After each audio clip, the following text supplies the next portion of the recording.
एका महिन्यानंतर कुरकुमच्या बाजारात गेले आणि तिथं गेल्यावर काय झालं हे तुम्हाला पुढे सांगतेच. तर श्री स्वामी समर्थ मंडळी, बुधवारी रात्री गुलाबजाम बनवायला घेतले. हा खवा जो आहे तो आपण माहेरवरून आणला होता, म्हणजे बाबांच्या घरून.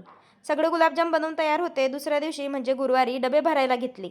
दादू आबाबरोबर 55 एकरात दत्ताच्या दर्शनाला गेला होता. तर तो येईपर्यंत सगळे डबे भरून झाले पाहिजे होते, म्हणून फास्टमध्ये हे डबे भरून घेतले. आणि तो आला ना की मध्ये मध्ये करतो, मग आपलं काम होत नाही. आणि आपले गुलाबजामची क्वालिटी तुम्हाला बघूच शकता. किती छान दिसत आहेत, रसरसीत गुलाबजाम झालेत.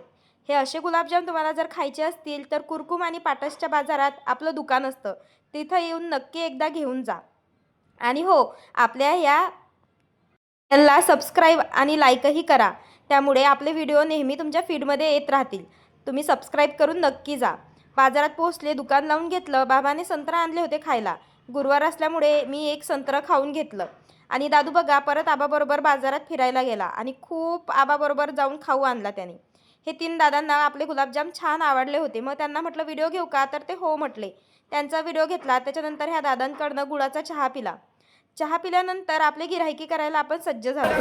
गुलाबजाम आहे 50 ला 2 आहे, गुलाबजाम आहे 50 ला. आणि हा असा आवाज खूप दिवसांनी कुरकुमच्या बाजारात आला होता. त्याच्यानंतर गिऱ्हाईकी करायला सुरुवात केली. आणि आपल्या शेजारच्या ताई आणि दादा आले नव्हते समोरचे, तर जरा बाजार मोकळा मोकळा वाटत होता आणि यावेळेस कमी भरल्यासारखा वाटत होता. संध्याकाळ एवढी सुंदर दिसत होती बाजारात. किती छान दिसतंय ना. आणि हा बघा समोर कटलेरीवाल्या दादांचा मुलगा होता. त्याने गुलाबजाम नेले आणि बघा कसं सांगतोय ताई छान झालेत म्हणून.